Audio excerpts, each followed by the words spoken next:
we are going to be creating a new Premiere Pro project about dragon boat racing. Having clicked the new project button, so I'm going to name my new project Dragon Boat Racing. It's important that when you're creating a Premiere Pro project that you know exactly where you're saving your files to.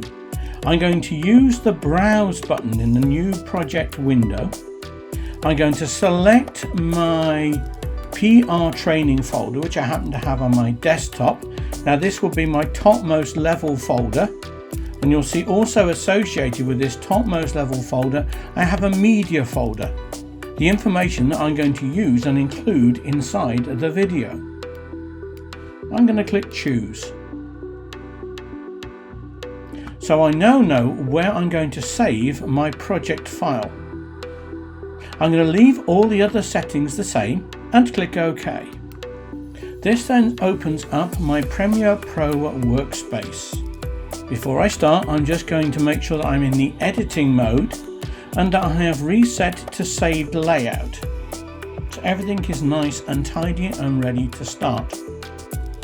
You will notice that my workspace is focused on the project panel, bottom left hand corner. The blue highlight indicates which panel is currently active. It's important to note, as this will activate various functions and features depending on which panel is selected.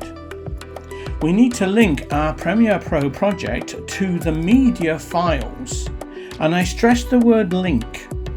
You never actually embed any files into a Premiere Pro project. They are always linked, keeping your Premiere Pro projects nice and small.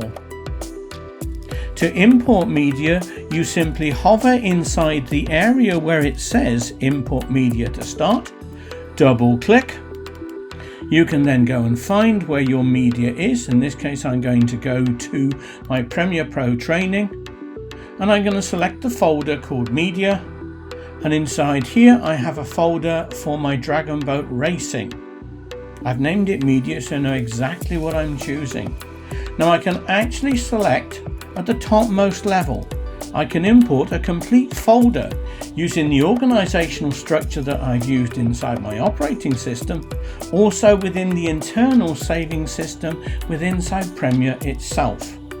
I'm going to click Import.